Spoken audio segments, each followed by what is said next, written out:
Muito bem, voltamos a falar direto da página do Jornal Visão Espírita no YouTube e no Facebook para mais uma gota de Espiritismo, mais uma gota hoje de Evangelho no Lar, a visita de Jesus na nossa casa.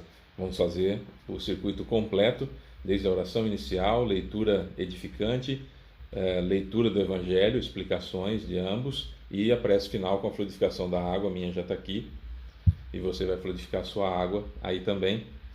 Na realidade vamos ser instrumentos, né, para a fluidificação da água. Então, o encontro que nós promovemos para os mentores utilizarem a nossa casa como ponto de resgate, como ponto de parada, como embaixada da colônia espiritual ao qual fazemos parte, e a visita de Jesus começa agora, então seja muito bem-vindo. Hoje, na leitura edificante, que nós utilizamos o livro Escrínio de Luz, do Emmanuel por Chico Xavier, caiu o tema Mansos de Coração. E no Evangelho segundo o Espiritismo caiu o capítulo 18, muitos os chamados, poucos os escolhidos. O item que nós vamos ler, que caiu para nós, foi Parábola do Festim de Bodas. Parábola do Festim de Bodas. Vamos ler e vamos explicar um pouquinho e vamos estudar juntos. Por que a gente faz o Evangelho segundo o Espiritismo, o Evangelho no Lar, a gente faz toda quarta-feira? Porque assim, você que professa a fé espírita sozinho, você que não tem companhia para fazer o Evangelho, você que tem a sua família, vocês gostariam de fazer o Evangelho juntos, mas tem uma certa dificuldade de se expressar, de explicar o Evangelho, enfim, usa o vídeo, né, conosco. Eu falo antes, você para o vídeo, vai lá, pega o capítulo, acompanha, lê tudo direitinho conosco também e vai treinando para um dia você fazer sozinho. Se não, vai fazendo conosco, não tem problema nenhum. O importante é fazermos o Evangelho no lar, isso que é mais importante, não é? Bom, vamos lá então, vamos começar elevando o nosso pensamento até Jesus, ou seja, pensando no rosto dele como nós o conhecemos, desenhando o rosto dele na nossa mente.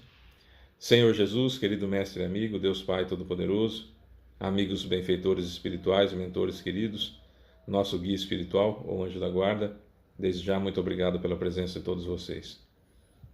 Gostaríamos, Jesus, de começar agradecendo por tudo de bom que aconteceu conosco na última semana, por tudo de ruim que não aconteceu na última semana e, claro, agradecer também por tudo de ruim que aconteceu na última semana e que cada dia mais seja de coração e não de lábio essa última parte, e não só dos lábios essa última parte. Gostaríamos de agradecer, Senhor Jesus, o seu acréscimo de misericórdia para conosco, em estar conosco nesse dia que marcamos para ser o Evangelho no Lar. Muito obrigado de coração, não só pelo Senhor estar conosco, mas também pela permissão sua para que benfeitores espirituais também estejam aqui. Muito obrigado de coração.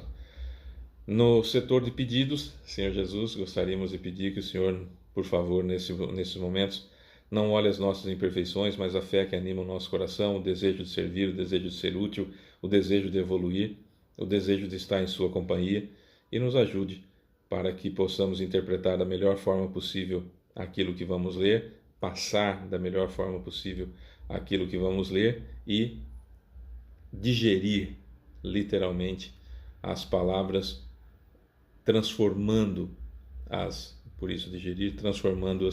em métodos de como colocar, em técnicas de como colocar em prática aquilo que o Senhor nos ensinou.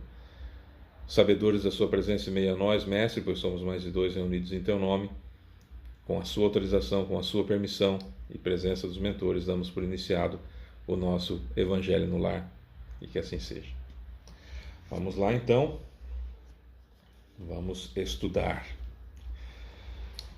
Mansos de Coração, livro Escrínio de Luz, de Emmanuel por Chico Xavier. Quando Jesus proclamou a felicidade nos mansos de coração, não se propunha de certo exaltar a ociosidade, a hesitação e a fraqueza. Muita gente, a pretexto de merecer o elogio evangélico, foge aos mais altos deveres da vida e abandona-se à preguiça e à fé inoperante, acreditando cultivar a humildade. O mestre desejava destacar as almas equilibradas, os homens compreensivos e as criaturas de boa vontade que, alçando ou alcançando o valor do tempo, sabem plantar o bem e esperar-lhe a colheita sem desespero e sem violência. A cortesia é o primeiro passo da caridade. Vou repetir. A cortesia é o primeiro passo da caridade. A gentileza é o princípio do amor. A gentileza é o princípio do amor. Ninguém precisa, pois, aguardar o futuro a fim de possuir a terra. É possível orientá-la hoje mesmo, detendo-lhe os favores e talentos entre os nossos semelhantes, cultuando a bondade fraternal.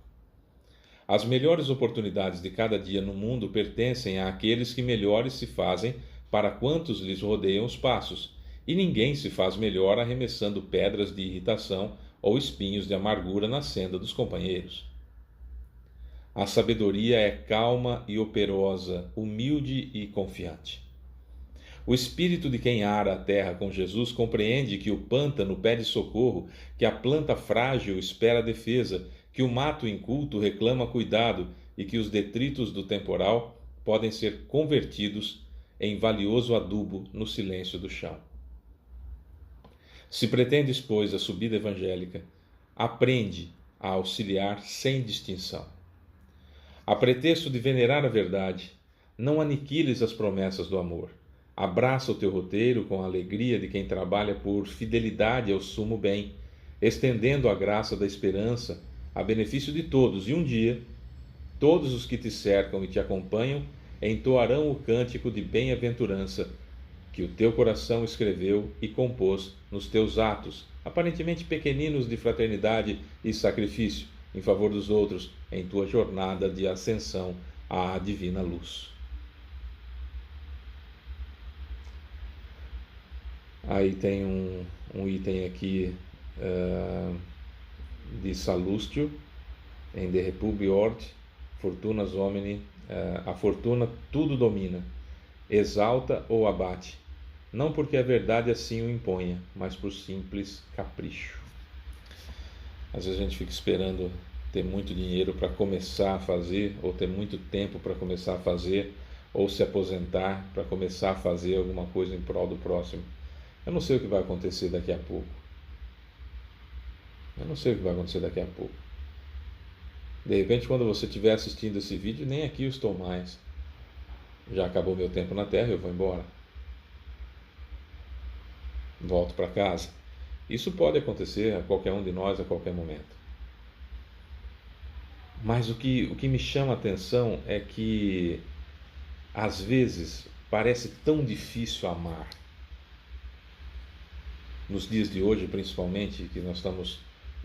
esse vídeo é de 2023. Nós estamos muito enredados na vaidade, muito enredados no aparecer, no ter, no possuir, no dar, na seguinte expressão, dar a impressão que sou melhor do que sou, dar a impressão de... Nós vivemos uma época de inverdades, de notícias falsas o tempo todo, de pseudo-sabedoria. O pseudo aqui vem mudando, né? Pseudo-sabedoria dá a impressão de ser sábio, mas não é. De verdades que não são verdades, né? Olha, eu recebi a informação e os espíritos te mandam dizer isso. Olha, Deus te manda dizer aquilo. Olha, Deus mandou eu vir falar aqui. Olha, Jesus pediu para eu te dizer. Estude, mas vivencie aquilo que você estuda. Nas pequenas coisas, comece a fazer pequenas coisas. A cortesia é o primeiro passo da caridade. Seja cortês com as pessoas. Com quantas pessoas você conseguir ser, seja cortês. Não conseguiu hoje, consiga amanhã. Não conseguiu amanhã, consiga depois da manhã, mas não conseguiu tentando. Eu sempre falei, por exemplo, no que diz respeito aos meus filhos, eu sempre disse o seguinte: se você estudou, se você se preparou para a prova e você tirou nota 5, eu não vou ficar bravo com você e vou te dar todo o apoio possível e vou te ajudar para que você tente entender a matéria um pouco melhor, apesar de ter se esforçado. Porque todos nós temos limitações, não é? Todos nós temos limitações. Eu posso estudar e não conseguir chegar a uma nota 10 na prova, no teste, por uma questão de ficar nervoso na hora da prova. Mil situações que podem acontecer. Ou mesmo, embora estude, aquilo não entra na minha cabeça. Então, houve o esforço e foi lá para fazer, tirou 5 sem problema. Sem problema, se esforçou, então vamos nos esforçar mais ainda. Aí entramos nós, adultos, para ajudá-los. Isso eu sempre disse para meus filhos. Diferente de não estudei, sabia que tinha prova, ou nem anotei, quando cheguei lá tinha prova, e fiz lá o que deu e tirei 5. Eu vou ficar muito bravo. Ficar muito bravo, porque isso é irresponsabilidade. Seu único trabalho é estudar. Por que não está fazendo direito? Então, tirou uma nota razoável sem ter estudado, porque não levou a sério aquela situação, vou ficar bravo. Tirou uma nota ruim ou razoável, apesar de ter estudado e ter se esforçado, merece o nosso respeito, o nosso apoio. Percebeu a diferença? Sempre disse isso. Então, esforçarmos-nos é importante. Reconhece-se o verdadeiro espírita por sua transformação moral, descobriu o que é errado para de fazer, e pelos esforços que faz para domar suas más inclinações. Luta diária contra aquilo que a gente está acostumado há tantos séculos a fazer. Então, luta contra. Perdeu, luta de novo. Perdeu lutando, ótimo, continue lutando para não perder na próxima vez. Na próxima vida, arrumou para a cabeça. No linguajar comum, arrumou para a cabeça, está com um problema sério aí. Não é? Então perceba que para fazer a caridade, eu posso começar no primeiro passo para a caridade, que às vezes a gente tem uma certa dificuldade até para entender o que é a caridade. Hoje nós sabemos que caridade é benevolência para com todos, indulgência para com as imperfeições dos outros e perdão das ofensas. Pareceu o bicho de 7 cabeças para você? A cortesia é o primeiro passo da caridade. Seja cortês, mesmo que alguém não seja com você. Mesmo que a cortesia não te alcance, faça a cortesia chegar nos outros. Fábio, eu também não sei muito o que significa isso, esse negócio de amar. A gentileza é o princípio do amor. Ser gentil com a outra pessoa é o princípio do amor.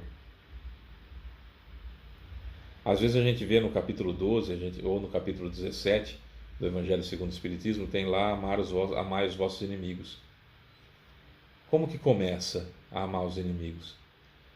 Fábio, mas tem aquela técnica que a gente sabe e tal. Não, vamos usar essa técnica aqui, que a outra vem mais fácil.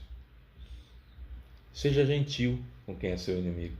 Seja gentil com quem fala mal de você, quem calunia você, quem te persegue, quem te odeia. Seja gentil com ele ou com ela. Percebeu? É assim que começa. Toda caminhada começa com um passo. É o primeiro passo, não tem jeito. Dê o primeiro passo com 2 coisas simples.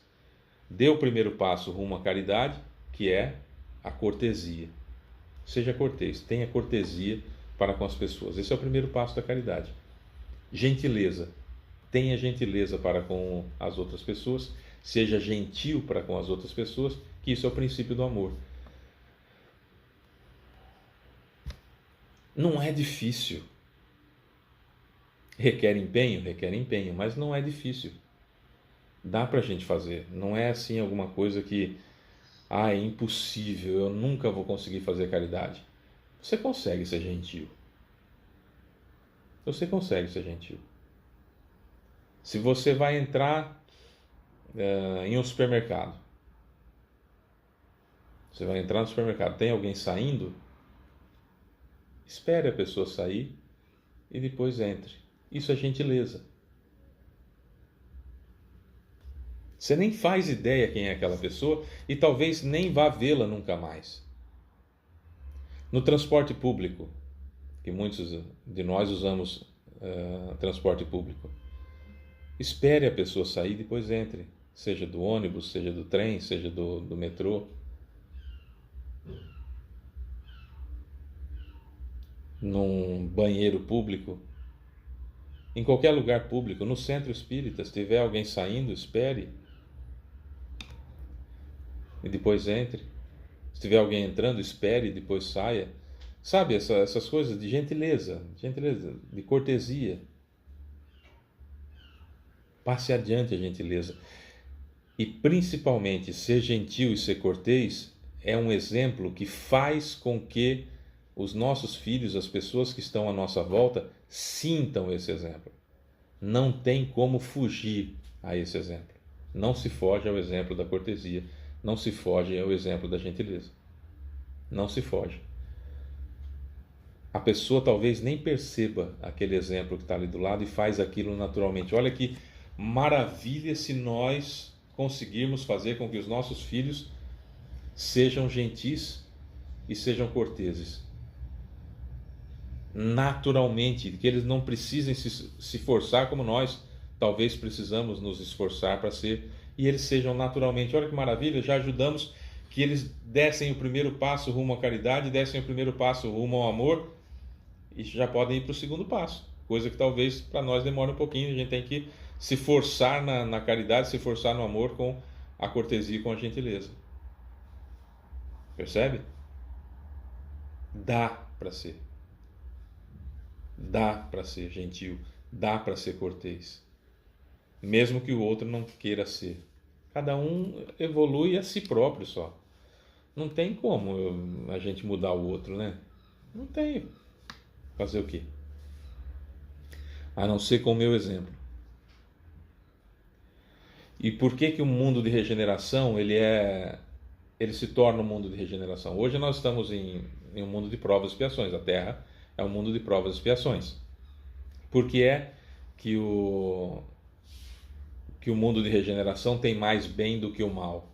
Porque hoje, como tem mais mal do que o bem, e os bons são tímidos, então a quantidade de exemplo que se tem é de ruim. É exemplo ruim. É exemplo de levar vantagem sobre os outros. É exemplo de eu primeiro, os outros que se danem, né? É sempre dentro dessa situação do egoísmo e do orgulho falando mais alto. E agora, nessa época que estamos, da vaidade. No mundo de regeneração, a quantidade de pessoas que fazem o certo em vez do fácil, que são corteses, que são gentis, é maior do que as que não são. E com isso, as gerações vão sempre melhorando, vão sempre melhorando. E aquele que não é gentil, aquele que não é cortês, se sente mal por isso. E isso com todas as habilidades, com todas as virtudes. Cada uma delas. Quem não tem, se sente mal. Hoje dá até uma certa vergonha de ser honesto. Dá até uma certa vergonha de fazer o certo. Porque parece que ninguém está fazendo o certo. Hoje dá até uma coisa ruim na gente, mas isso vai mudar. Isso vai mudar que aquele que não faz o certo sente vergonha.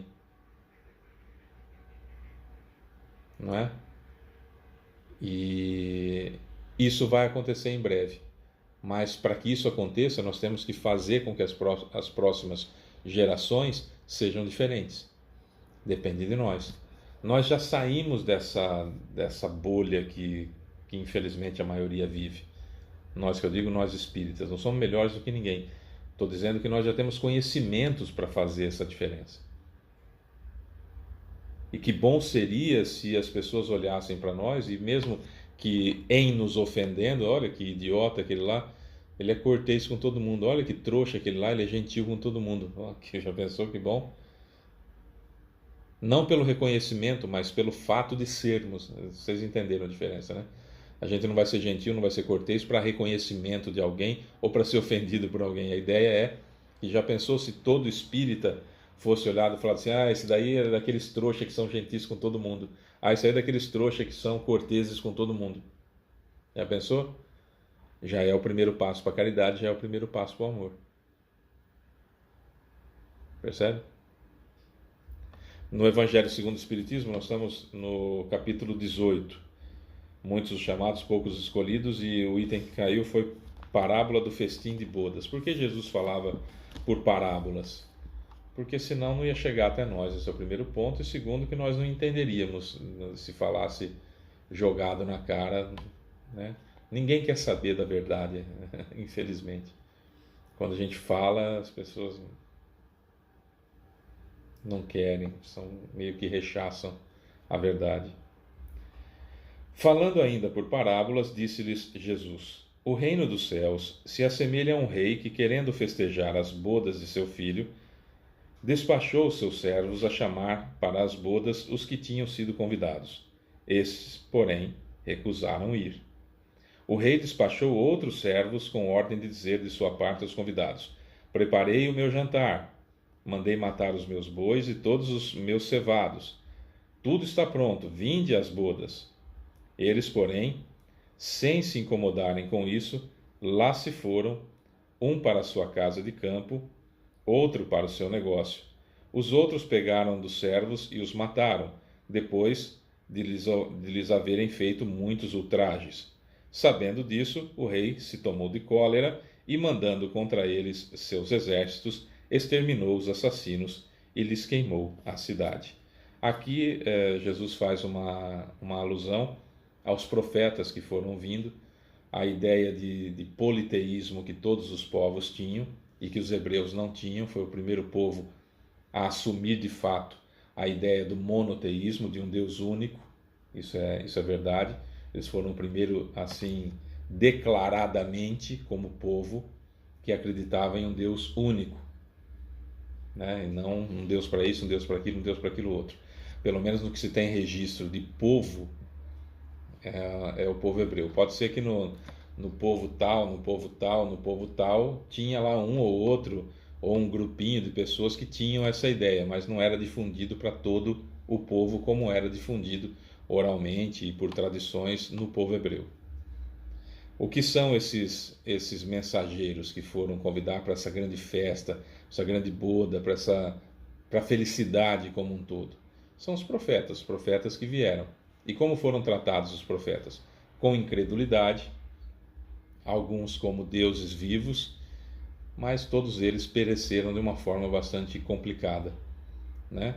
E até o próprio Jesus, né, que veio com o único ser atribuído, não era, porque ele não é Deus, mas atribuído como sendo divindade, que falou de amor. Todos os outros tinham guerra na conversa e tudo mais. Jesus não, amor o tempo todo, e ainda assim foi morto nessa situação.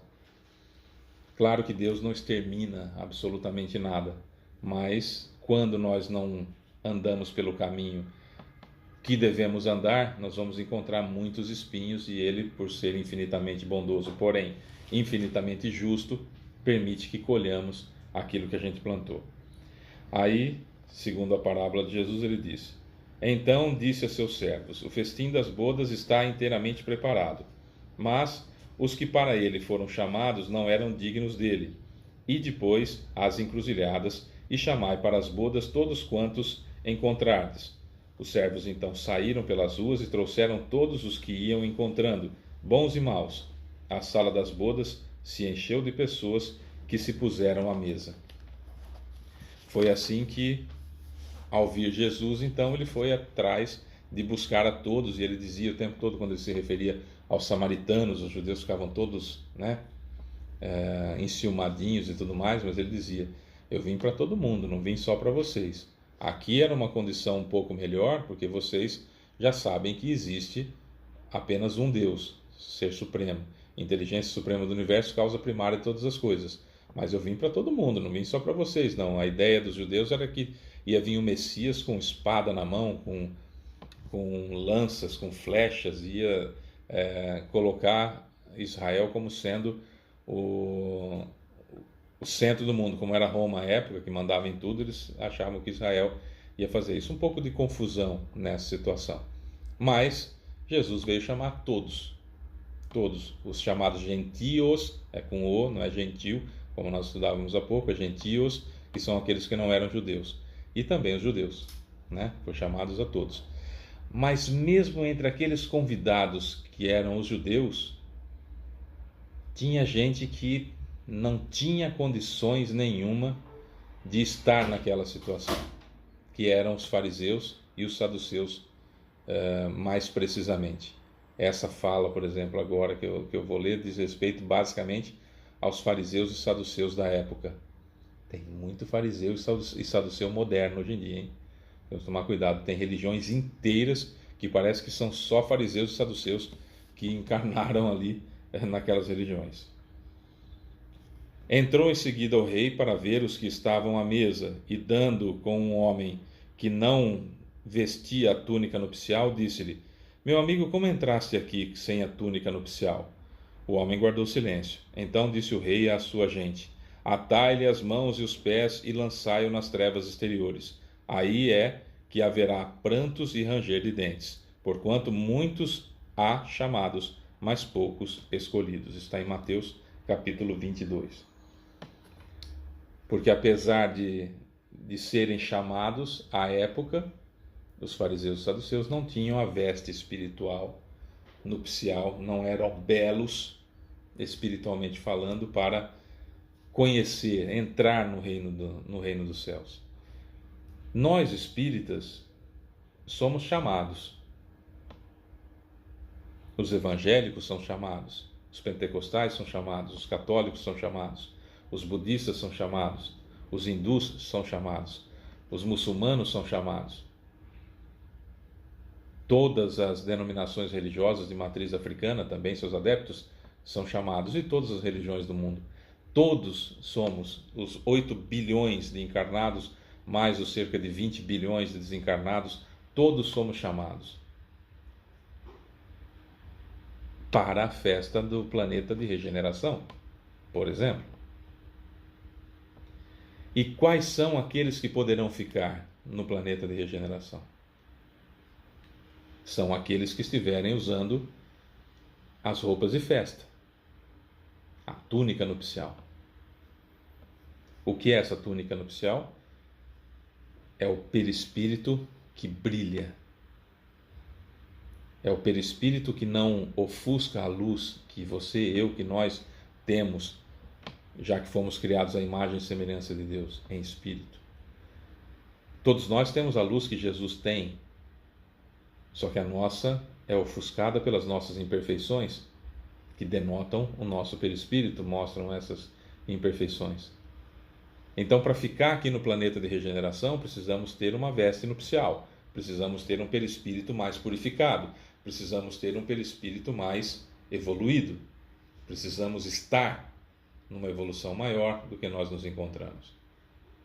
E como que isso é possível?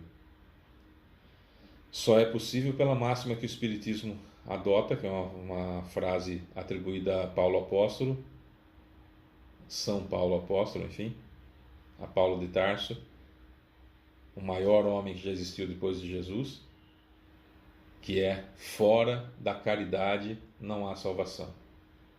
Não é fora da igreja, não é fora do islamismo, não é fora do espiritismo, não é fora da caridade não há salvação. Para que eu continue na Terra, quando ela passar de provas e expiações para a regeneração, para que eu tenha a veste nupcial para o festim de bodas, que somos convidados por Deus para a felicidade, precisamos de caridade. Precisamos de amor. Caridade é o amor em movimento, em ação. Caridade é o amor em ação. Então precisamos dos dois, amor e caridade. E nós estudamos agora há pouco, no começo desse vídeo, nós estudamos que a cortesia é o primeiro passo para a caridade.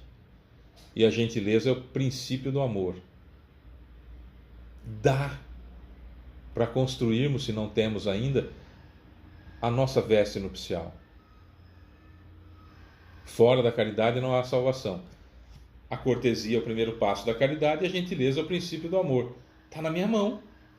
Se eu for cortês e se eu for gentil, eu estou começando a construir a minha veste nupcial. Dá para fazer. Fábio, mas como eu vou ser cortês com o coração dolorido? Force-se. Ninguém dorme Fábio Pereira num dia e acorda no outro Chico Xavier. A natureza não dá saltos, é um passinho de cada vez. Dê o primeiro passo. Mesmo que seja por obrigação, mas dê o primeiro passo. Seja gentil com vontade de quebrar o pescoço do outro, vale? Vale. Porque tanto você vai insistir em ser gentil até que seja natural. Tanto você vai insistir em ser cortês até que seja natural. É assim. Não vai esperando que de um dia para o outro você vai amar a todos. Ah, Fábio, acho tão bonita aquela música do Legião Urbana que diz: é preciso amar as pessoas como se não houvesse amanhã. Vi até palestras espíritas com essa base. É preciso amar as pessoas como se não houvesse amanhã, porque se parar para pensar, na verdade não há. Realmente não há um amanhã. A gente não sabe se vai estar vivo, se não vai estar, se vai ter que começar de novo a encarnação, e nesse período de transição da Terra de provas e expiações para regeneração, pode ser que eu não tenha tempo de encarnar aqui mais algumas vezes, e aí tchau, tchau, vamos começar de novo em outros planetas de provas e expiações. Entende? Deus não nos desampara, mas não nos dá privilégios. Porque Ele é infinitamente bom, verdade, infinitamente misericordioso, verdade, mas infinitamente justo. Não podemos esquecer nunca isso. Infinitamente justo. É justo ao infinito. Olha só. Ame. Faça esse amor virar uma ação, seja caridoso. E é tão fácil. A cortesia é o primeiro passo da caridade. A gentileza é o princípio do amor. Temos um festim de núpcias nos esperando. Já fomos chamados. Para sermos escolhidos, precisamos apenas fazer a veste nupcial, que se faz com caridade, se faz com amor. Está nas nossas mãos. Está em nossas mãos sermos felizes. Mãos à obra. Mãos à obra. É isso. Vamos elevar o nosso pensamento agora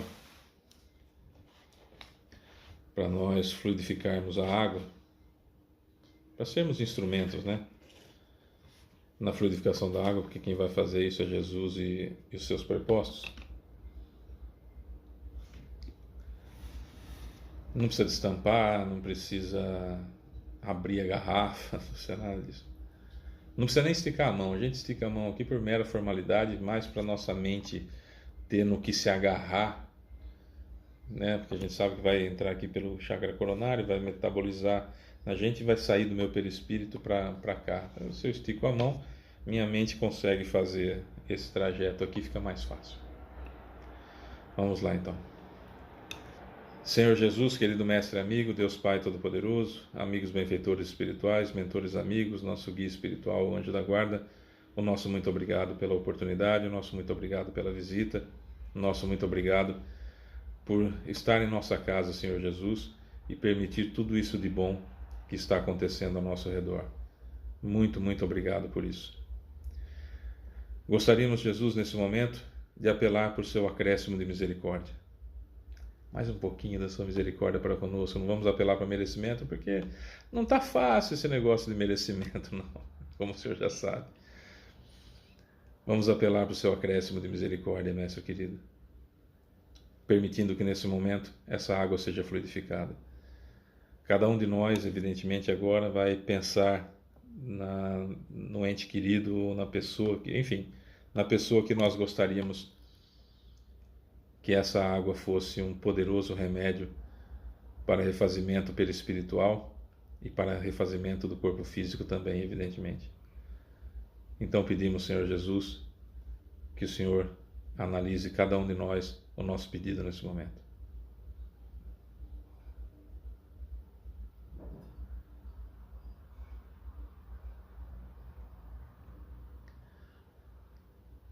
Desde já, muito obrigado, Senhor Jesus, porque sabemos que o Senhor, por sua misericórdia, pelo acréscimo dela, fatalmente vai, dentro do possível, evidentemente, nos ajudar e permitir que recebamos esse auxílio, essa ajuda.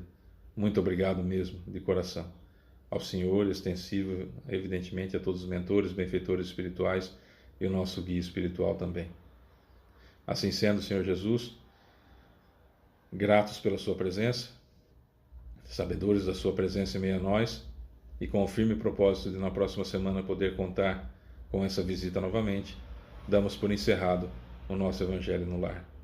E que assim seja. É isso, meus amores. Semana que vem tem mais. Eu sou Fábio Pereira. Essa é mais uma gota de Espiritismo, mais uma gota do Livro dos Espíritos. Não é gota do Evangelho no Lar. Gota do Livro dos Espíritos é amanhã.